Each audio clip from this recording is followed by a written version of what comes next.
Hi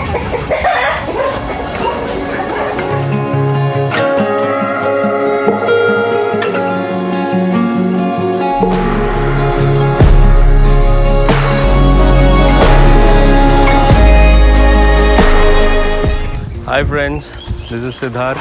కొత్త వ్లాగ్కి welcome. So ఈరోజు topic ఏంటంటే లో కాస్ట్ షెడ్ గురించి మాట్లాడదాం. మనం షెడ్ లో కాస్ట్లో ఎలా వేసుకోవాలి, కొంచెం డీసెంట్ షెడ్ అని చెప్పేసి. సో ఇప్పుడు షెడ్లోనే ఉన్నా ఫ్రెండ్స్ నేను, కానీ ఫస్ట్ వచ్చేసి కొంచెం మీతో మాట్లాడాలనుకుంటున్నా.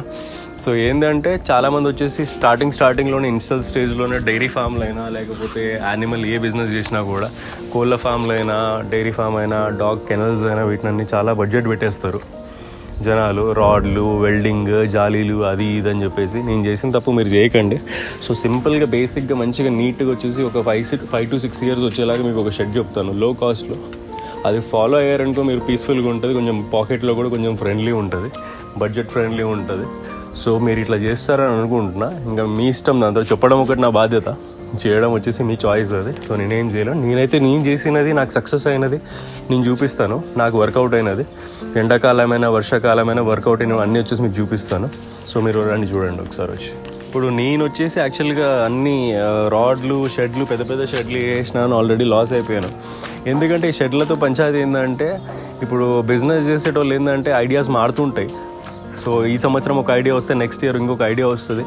ఆ టైంలో వచ్చేసి అంత కాస్ట్లీ షెడ్ ఒక దగ్గర నుంచి వేరే దగ్గర డిస్మాంటిల్ చేసి మరి వేరే దగ్గర సెటప్ చేయాలంటే చాలా ఇన్వెస్ట్మెంట్తో కూడుకున్న పని.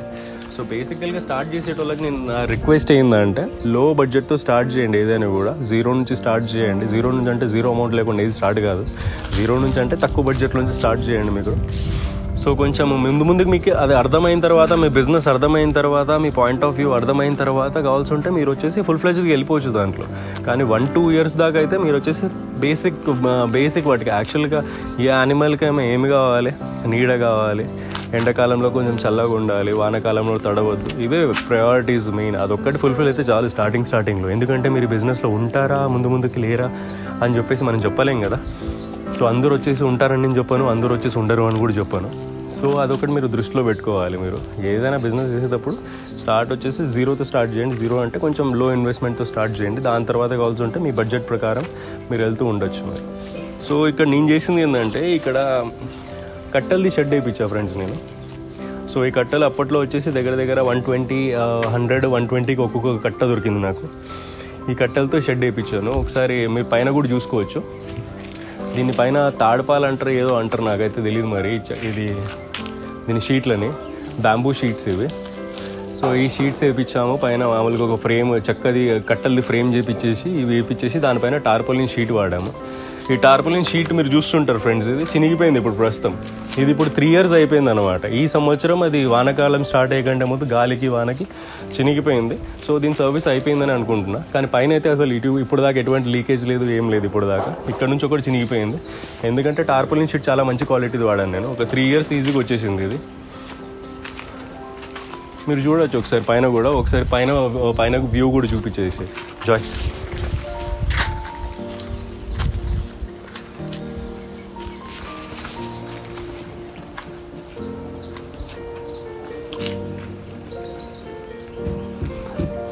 ఫస్ట్ ఇంకొకటి మెయిన్గా దృష్టిలో పెట్టుకోవాల్సింది ఏంటి ఫ్రెండ్స్, మీరు కట్టెల షెడ్ వేయించేటప్పుడు ఎస్పెషల్లీ ఎర్రమట్టి ఉన్న ప్లేస్లో ఎప్పుడైనా మీరు ఒక గుర్తు పెట్టుకోండి. ఇది వచ్చేసి ఇది సిమెంట్ అనేది లోపల వేసుకోవాలి యాక్చువల్గా. అంటే కొంతమంది వచ్చేసి మామూలుగా అది చదల్ది పౌడర్ వాడతారు, కొంతమంది టార్పాలిన్ షీట్ చుడతారు, కానీ వాటితో ఏం ప్రయోజనం ఉండదు, జీరో ప్రయోజనం. అవి వర్షాకాలం స్టార్ట్ అయ్యగానే అవి చదలు పట్టేస్తాయి. ఎంత మీరు టార్పాలిన్ కవర్లు కట్టి భూమిలో పెట్టినా కూడా చదలు తినేస్తాయి. మీరు వచ్చేసి పౌడర్ వేసినా కూడా చదలు తినేస్తే దాంతో ఏం ప్రయోజనం ఉంటుంది. అది ఆ స్కామ్లోకి అయితే మీరు పడకండి. చాలామంది చెప్తారు ఇట్లా చేయండి అని చెప్పేసి. నేను చేశాను, ఆల్రెడీ 2 చెట్లు పడిపోయినవి సంవత్సరం లోపలే, చదలు గురికేసాయి మొత్తం కింద బాటంలో. సో ఇప్పుడు సిమెంట్ వేసాం ఫ్రెండ్స్. ఇది వేసి దగ్గర ఇప్పుడు 5 years అవుతుందన్నమాట. ఈ కట్ట చూడండి మీరు, ఎక్కడ డ్యామేజ్ ఉందో చూడండి, ఎంత గట్టిగా స్టార్టింగ్లో ఎంత గట్టిగా ఉందో ఇప్పుడు కూడా అంతే గట్టిగా ఉంది. సో ఫస్ట్ భూమిలో సిమెంట్ వేయండి, మళ్ళీ దాని తర్వాత కూడా గ్రౌండ్ లెవెల్ నుంచి ఒక 4 inches సిమెంట్ ఉండేలా చూసుకోండి. ఇక్కడ కింద మీరు చూడండి ఒకసారి. ఇప్పుడు ఈ కట్ట ఎంత కిందికి అయితే ఉందో అంత కిందికి సిమెంట్ ఉంటుంది. సో అది అయిపోయిన తర్వాత కూడా భూమి పైన దగ్గర 4 to 5 inches హైట్లో సిమెంట్ ఉంది. ఇట్లా ఏమవుతుందంటే దీంతో వానాకాలంలో వానలు అవన్నీ స్టార్ట్ అయినప్పుడు మట్టి వస్తుంది కదా ఫ్రెండ్స్, వాటర్తో పాటు మట్టి వస్తుంది కదా, అది దీన్ని కవర్ చేసినా కూడా పైనుంచి చెదలు తినేస్తాయి. అందుకే ఎప్పుడైనా కూడా వాటర్ మట్టి మొత్తం కింద నుంచి వెళ్ళిపోయేలాగా ఉండాలి. సిమెంట్ ఇది పెట్టా ఉంటే అంత హైట్లో పెట్టుకోవాలి. ఇది ఇప్పుడు 4-5 years ఈజీగా అయిపోయింటుంది షెడ్ వేసేసి. ఇప్పుడు దాకా కట్ అయితే ఎటువంటి డ్యామేజ్ కాలేదు నాకు, ఏ కర్రలు కూడా. నేను మార్చేదంటే only tarpaulin sheet. Main damage అయితే ఈ కింద కట్టెలు డ్యామేజ్ అయితే, పైన అయితే ఏం ప్రాబ్లం ఉండదు, ఎందుకంటే తడవు మట్టి మీద ఉండవు కాబట్టి ఏం ప్రాబ్లం ఉండదు. సో మెయిన్ది కింద వాటికి వచ్చేసి సిమెంట్ మంచిగా ప్రాపర్గా వేసుకుంటే, కొంచెం దాని మీద ఒక ఇన్వెస్ట్మెంట్ చేస్తారండి, ఒక సిమెంట్ వేసుకొని మీకు లైఫ్ వచ్చేసి ఈజీగా వచ్చేసి ఇంకా నాకు తెలిసి ఒక 3-4 years ఈజీగా ఎక్కడ పోదు. ఈ షెడ్ కట్టెలతో కట్టిన షెడ్ అంటున్నాం, అది రాడ్లు లేదు ఏం లేదు. దీనికి నాకు అయిన ఇన్వెస్ట్మెంట్ వచ్చేసి దగ్గర ఒక 20,000-30,000 అయింటుంది అంతే. టార్పాలిన్ షీట్తో కలిపి, లేబర్తో కలిపి, కట్టెలు గిట్టెలు ట్రాన్స్పోర్ట్ అన్నీ కలిపి ఒక 5 years బ్యాక్. ఇప్పుడు అయితే ఇంకా 10,000 ఎక్కువ అవుతుంది అంతే మ్యాక్సిమం. సో ఇదొకటి గుర్తుపెట్టుకోవాలి. ఇంకా దృష్టిలో పెట్టుకోవాల్సింది ఏంటంటే, మీరు మామూలుగా ఇట్లా టార్పాలిన్ షీట్ ఇవన్నీ వేస్తాం కదా, ఇట్లాంటి షెడ్లు వేసే ముందు వచ్చేసి మీకు టార్పాలిన్ షీట్ సర్వీస్ ఎక్కువ ఇవ్వాలంటే ఏదైనా నీడలో ఉన్న ప్లేస్లో వేసుకోండి, చెట్ల కింద అక్కడ ఇక్కడ వేసుకోండి. ఎందుకంటే డైరెక్ట్ ఎండ పడితే కొంచెం టార్పాలిన్ షీట్ డ్యామేజ్ ఛాన్సెస్ ఎక్కువ ఉంటాయి. ఇక్కడ దీని మీద వచ్చేసి అటు సైడ్ మొత్తం కొంచెం చెట్లు అవన్నీ నీడ ఉంటుంది కాబట్టి ఇది లైఫ్ ఎక్కువ ఇచ్చింది. మీ దగ్గర కూడా ఇంతే లైఫ్ ఇవ్వాలని చెప్పట్లేదు నేను. మామూలుగా ఎప్పుడు పైన అసలు ఏ నీడ లేకుండా ఓన్లీ ఎండ ఉంటే కొంచెం తొందరగా డ్యామేజ్ అవుతుంది టార్పాలిన్ షీట్, ఎంత మంచి క్వాలిటీ వేసినా కూడా. సో అది కూడా దృష్టిలో పెట్టుకోవాలి. ఇది సెటప్ చేయాల్సిన విధానం ఇది. ఇప్పుడు ఇది టార్పాలిన్ షీట్ కూడా మీరు వేస్తారు కదా, కొంచెం ఎక్స్ట్రానే వేయండి, ఎందుకంటే కవర్ చేయనీకి ఉంటుంది. కొంచెం లోపల ఏమైనా యానిమల్స్ ఉన్నాయి, ఇప్పుడు ఎండాకాలం వచ్చేసి గాలి అవసరం, అప్పుడు ఎండాకాలం వచ్చేసి దీన్ని పైకి అనేస్తాం అనమాట మేము. ఇంకా చలికాలం వానకాలం వచ్చేసి జల్లులు పడకుండా, చలిగాలి పెట్టుకోకుండా ఇది కిందికి అనేస్తాం. ఇది కూడా ఒక ప్లస్ పాయింట్. అందుకే వేస్తే పైకి ఎక్కడ దాకా అయితే షెడ్ ఉంది అక్కడ దాకా వేయకండి ఎప్పుడు టార్పాలిన్ షీట్, కొంచెం కిందికి ఎక్స్ట్రా వదలండి, మీకు కూడా ఈజీగా ఉంటుంది. కొంచెం లోపల ఉన్న యానిమల్స్ కూడా కంఫర్టబుల్ ఫీల్ అవుతాయి. మెయిన్ మనకి ఏది కావాలి, యానిమల్ లోపల ఉన్నది వచ్చి స్ట్రెస్ కావద్దు ఏ క్లైమేట్కి. కొంచెం హాట్ సీజన్లో కొంచెం కూల్ ఉండాలి, కొంచెం కూల్ సీజన్లో కొంచెం వార్మ్ ఉండాలి. అదే మెయిన్ మోటివ్ పెట్టుకోవాలి మనం. సో అందుకోసమని ఇట్లాంటివి పెట్టుకుంటే కొంచెం బెటర్. మీకు కొంచెం ఎక్స్ట్రానే పెట్టుకోండి షీట్. కొంచెం ఎంత అవుతుంది మహా అంటే ఎక్స్ట్రా ఒక 500-600 అవుతుంది ఎక్స్ట్రా షీట్ కోసం అని చెప్పేసి, మెజర్మెంట్ ప్రకారం ఉంటుంది అది. సో పెద్ద దాని గురించి ఆలోచించకండి, చిన్న బడ్జెట్ చిన్న అమౌంట్ కాబట్టి పెద్ద ఆలోచించిన విషయం కాదు అది. అవి కంఫర్టబుల్గా ఉంటే మనం కూడా కంఫర్టబుల్గా ఉంటాము. ఇప్పుడు వచ్చేసి నేను మీకు వేరే షెడ్ చూపిస్తాను, దాని గురించి కూడా ఎక్స్ప్లెయిన్ చేస్తారండి ఫ్రెండ్స్ మీకు.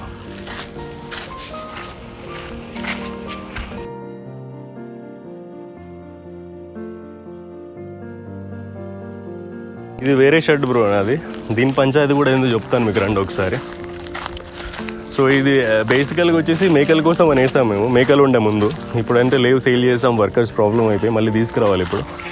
సో ఇక్కడ చూడండి ఏ పెద్ద ఇన్వెస్ట్మెంట్ లేదు నాకు ఇక్కడ. సో ఇది జాలి వచ్చేసి మామూలుగా స్క్రాప్లో తీసుకొని వచ్చాను నేను.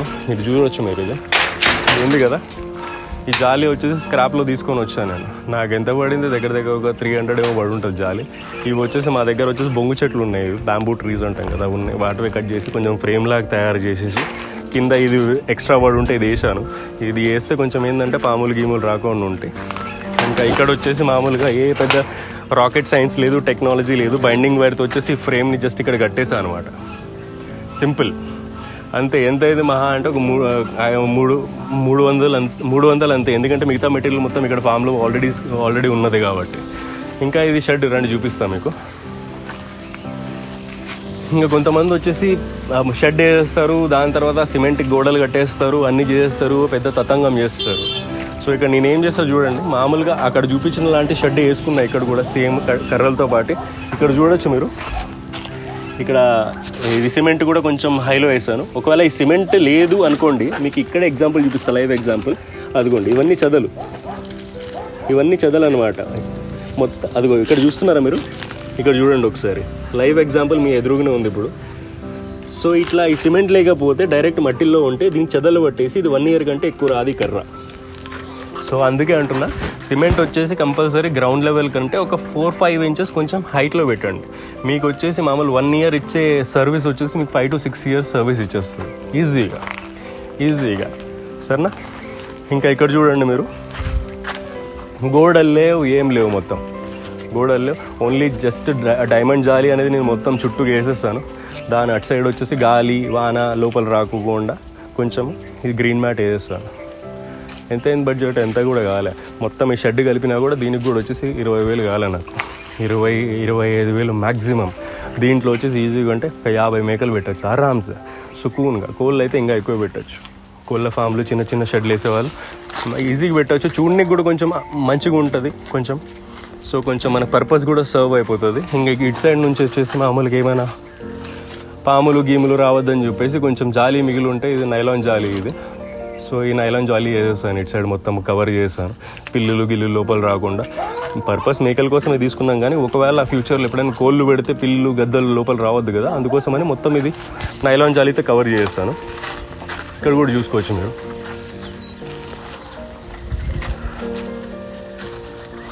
ఇలా సింపుల్గా వచ్చేసి చేసుకోవాలి మీరు స్టార్టింగ్లో. లేదు నా దగ్గర డబ్బులు ఎక్కువ ఉన్నాయి, పాకెట్లో ఫుల్గా ఉన్నాయి, చేతులు గుల కొడుతున్నాయంటే మీరు కానివ్వండి. అలాంటి వాళ్ళకి మేము సమాధానం ఇవ్వాలి. సారీ. సో ఇది దృష్టిలో పెట్టుకోండి మీరు. చూడండి ఎంత సింపుల్గా ఉంది, బేసిక్గా ఉంది, నీట్గా ఉంది, అందంగా ఉంది. ఇది యాక్చువల్గా అంటే అంతంత ఇన్వెస్ట్మెంట్లు పెట్టి లక్షలు పెట్టేసి ఆ లక్షలు ఏదో మీరు వచ్చేసి లైఫ్ స్టాక్ మీద పెట్టండి, జంతువుల మీద పెట్టండి. డైరీ ఫామ్లో ఒకవేళ డైరీ ఫామ్ స్టార్ట్ చేయాలంటే బర్రెల మీద పెట్టండి. కోళ్ళ ఫామ్ స్టార్ట్ చేయాలంటే కోళ్ళ మీద పెట్టండి. ఆ ఇన్వెస్ట్మెంట్ మొత్తం ఈ షెడ్ల మీద అవసరం లేదు. మీకు ఎక్స్పీరియన్స్ వచ్చే వరకు దీంతో కానివ్వండి. మీరు వచ్చేసి ఫుల్ ఫ్లెడ్జ్కి వచ్చేసి మనం ఎక్స్పర్ట్ అయిపోయినామన్నప్పుడు మీరు వచ్చేసి మీరు లక్షల షెడ్లు కట్టించుకోండి. దట్స్ యువర్ చాయిస్ అనమాట. అప్పుడు ఎవరు ఆపరు మిమ్మల్ని, ఎందుకంటే మీ దగ్గర అమౌంట్ ఉంటుంది పాకెట్లో. మీకు ఒక ₹1,00,000 వేస్ట్ అయిపోయినా పెద్ద ఫరక్ అనిపించదు. అది మెయిన్ మోటివ్. ఇప్పుడు ఇది ఫెన్సింగ్ గురించి మీకు చెప్తాను. నాకు ఎదురైన కష్టాలు, కొంచెం అనుభవాలు, ఎక్స్పీరియన్సెస్. ఇది ఫెన్సింగ్. ఫస్ట్ వచ్చేసి మొత్తం ఒక 3 acres ఉంటుంది. 3 acres చుట్టూ ఫెన్సింగ్ ఉంటుంది. ఫస్ట్ నేను ఏం చేశాను, ఇది నైలాన్ జాలి ఉంటుంది కదా, అది వచ్చేసి 1/2 feet లోపల భూమి లోపల పెట్టాను. పాములు గీములు వచ్చినా కూడా ఇరుక్కుపోతాయి అన్నమాట దీంట్లో. మళ్ళీ దానిపైన వచ్చేసి ఇక్కడ యాక్చువల్గా ప్రాబ్లం ఏంటంటే అడవి పందులు ఎక్కువ ఉన్నాయన్నమాట. ఇది ఒకవేళ ఇక్కడ దాకా ఇది కనిపించింది అనుకో, ఫెన్సింగ్లు కూడా దొబ్బేస్తాయి. ఇది దాని అడవి పందుల కోసం కట్టామన్నమాట. వాటి మెయిన్ మెంటాలిటీ అడవి పందులు ఎలా ఉంటుందంటే, ఇటు సైడ్ ఏం కనిపించకపోతే అటు సైడ్ వచ్చేసి వాటి ప్రపంచం అయిపోయినట్టే. ఇంకా ఇటు సైడ్ వాటి పట్టించుకోవన్నమాట. అవి మామూలుగా మీరు ఓన్లీ ఫెన్సింగ్ ఏం లేకుండా ఓన్లీ గ్రీన్ మ్యాట్ కట్టినా కూడా ఇటు సైడ్ రావు అసలు, ఎందుకంటే వాటికి అటు సైడ్ కనపడదు వాటికి ఏముందో అని చెప్పేసి. అందుకే అక్కడ లోపలికి రావన్నమాట. ఇది కట్టింది మాత్రం అడవి పందుల కోసమే. కానీ నాకు ఇష్యూ ఎక్కడ వస్తుందంటే, ఈ ఫెన్సింగ్ ఉంది కదా, ఫెన్సింగ్కి నైలాన్ నెట్ ఇవన్నీ వేసినా కూడా ఏం చేస్తున్నాయి అంటే, ఇక్కడ కోళ్ళు వాటికి మేతలు అవన్నీ వేస్తుంటాం కదా, అందుకే పెద్ద పందికొక్కులు ఇవన్నీ వస్తుంటాయి అన్నమాట. ఇవి ఇక్కడ బొక్క పెట్టుకొని వచ్చేస్తున్నాయి. ఇక్కడ మీరు చూడొచ్చు. అదిగో మీకు సింపుల్ ఎగ్జాంపుల్ చూపిస్తా. ఏడే ఉంది, అదిగో ఇట్లా మొత్తం బొక్కలు పెట్టేస్తున్నాయి అనమాట. ఈ బొక్కల్లోంచి పాములు, ముంగీసులు ఇవన్నీ వస్తున్నాయి. ఇది అందుకే ఏం చేసామంటే, ఎక్కడైతే కోడి పిల్లల సెక్షన్ ఉందో అక్కడ వచ్చేసి ఫస్ట్ ఇది వేసాము, దాని తర్వాత నైలాన్ నెట్ వేసాం, దాని తర్వాత కబూతర్ జాలి అంటారు, మెష్ జాలి అని చెప్పేసి అది కూడా వేసామన్నమాట. ఒక 3 feet హైట్ వరకు, ఏమో కింద నుంచి ఏది రాకుండా. కానీ మీకైతే అవసరం లేదు, ఎందుకంటే ఇక్కడ ఎలకలది చాలా పెద్ద పంచాయతీ ఉంది కాబట్టి నాకు చాలా ప్రాబ్లం అవుతుంది. సో మీకైతే ఓన్లీ నైలాన్ నెట్, ఈ జాలి ఉంటే సరిపోయిద్ది అనుకుంటున్నా. మళ్ళీ మీకు అంతా ఏమైనా ఇష్యూస్, ఏమైనా అడవి పందులు, బయట కుక్కలు అవి ఇవి ఉన్నాయి, లేకపోతే ప్రైవసీ ఇష్యూస్ ఉంటే మీరు వచ్చేసి గ్రీన్ మ్యాట్ కూడా వేసుకోవచ్చు. ఇక్కడ చూడండి మొత్తం అటు సైడ్ మొత్తం అంతా నైలాన్ జాలి, ఇంకా ఫెన్సింగ్ ఇంకా మొత్తం గ్రీన్ మ్యాట్ అన్నీ ఉంటాయి. కొంచెం ఇక్కడ అయిపోయింది కాబట్టి నేను ఇక్కడ వేయలేదు. అది కాక ఇక్కడ కోడి పిల్లలు అయితే ఉండవు, ఇక్కడ ఓన్లీ మేకలు ఉంటాయి కాబట్టి పెద్ద ప్రాబ్లం కూడా లేదు ఇటు సైడ్. ఇంకా కొంతమంది క్వశ్చన్ ఉంటుంది, అన్న సిమెంట్ షీట్స్ బెటరా లేకపోతే ఐరన్ షీట్స్ బెటరా అని చెప్పేసి. యాక్చువల్లీ చెప్పాలంటే నేనైతే ఎక్కువ సిమెంట్ షీట్లు, ఐరన్ షీట్లు ఎక్కువ వాడలేదు. కోళ్ళ షెడ్కు ఒకటి వాడామన్నమాట ఐరన్ షీట్స్. నాకు ఎండైనా ఏమైనా ప్రాబ్లం లేదు, ఎందుకంటే కోళ్ళు మొత్తం వచ్చేసి మార్నింగ్ మొత్తం బయటే ఉంటాయి, వాన వచ్చినా ఎండ వచ్చినా అన్నీ. సో నైట్ ఒకటే ఉంటుంది కాబట్టి నాకైతే పెద్ద ప్రాబ్లం రాలేదు. కానీ నన్ను అడిగితే ఐరన్ షీట్స్ బెటర్, ఎందుకంటే వాటి రీసేల్ వాల్యూ కూడా బాగానే ఉంటుంది. సిమెంట్ షీట్స్కి వచ్చేసి మీకు రీసేల్ వాల్యూ దొరకదు. మీకు ఎప్పుడైనా ఫ్యూచర్లో మీరు ఫామ్ తీసేయడం జరిగినా కూడా, టచ్ వుడ్ అట్లా ఫామ్ తీసేయడం అట్లా జరగకూడదు. కానీ ఒకవేళ అట్లా పరిస్థితులు వస్తే తీసేయడం వల్ల సేల్ చేయడానికి వెళ్తే అప్పుడు ఎక్కువ మీకు రీసేల్ వాల్యూ సిమెంట్ షీట్స్కి వీటికి ఉండదు అనమాట. కానీ ఐరన్ షీట్స్ అయితే ఏంటంటే మీకు మంచి రీసేల్ వాల్యూ కూడా వచ్చేస్తుంది. సో నేను అనేది ఏంటంటే ఐరన్ షీట్స్ ఆర్ బెటర్ అంటున్నా, అంతే, ఇంకేం లేదు. నాకైతే పెద్ద ఎక్స్పీరియన్స్ అయితే లేదు, ఎందుకంటే నాకైతే ఎప్పుడు ఐరన్ షీట్స్తో ప్రాబ్లం కాలేదు, సిమెంట్ షీట్స్తో కూడా ప్రాబ్లం కాలేదు. ఎందుకంటే నేను ఏ షెడ్ వేసినా కూడా పైన నీడ ఉండేలాగా చూస్తాను అనమాట. సో అందుకోసమైనా నా షీట్స్ వేడైపోవడమైనా లేకపోతే ఏమైనా ప్రాబ్లం కావడమైనా అట్లాంటిది నాకు ఎప్పుడు జరగలేదు. సో నేను దాని గురించి మాట్లాడలేను దాని గురించి. సో నన్ను అడిగితే మీకు ఒకవేళ మీరు రీసేల్ చేయాలంటే మీరు వచ్చేసి ఐరన్ షీట్స్ ఆర్ బెటర్ అంటున్నాను, అంతే, ఇంకేం లేదు. ఇది ఫ్రెండ్స్ యాక్చువల్గా నా సెటప్, నా కన్స్ట్రక్షన్ టిప్స్ ఇవన్నీ. సో కొంచెం మీరు ఎంత లో బడ్జెట్లో ఉంటే అంత బెటర్ స్టార్టింగ్ స్టేజ్లో. కానీ ఒకటి ఏంటంటే ఫామ్ పెట్టే ముందు మేక్ ష్యూర్ చెట్లు గిట్లు సైడ్కి వచ్చేసి మంచిగా కొంచెం వెంటిలేషన్ ఉండేలాగా చూసుకోండి. షెడ్లో చెట్లు ఉండేలాగా చూసుకోండి. వాటి కొంచెం వెదర్ ఎండాకాలం పెద్ద వేడికి లేకుండా. సో ఒక్కటి చిన్నవన్నీ చూసుకుంటే ఏం ప్రాబ్లం ఉండదు. మీరు పెద్ద ఇన్వెస్ట్మెంట్ చేసి లాస్ అయిపోకండి. దాంతో వచ్చిన ప్రయోజనం కూడా ఏం లేదు అది. సో అదే అంటున్నా. ఇంకంతే, ఇంకా ఇక్కడితో మనం టాపిక్ క్లోజ్ చేద్దాం, మళ్ళీ లేకపోతే లాగ్ అయిపోతుంది topic. So signing off Siddharth, bye.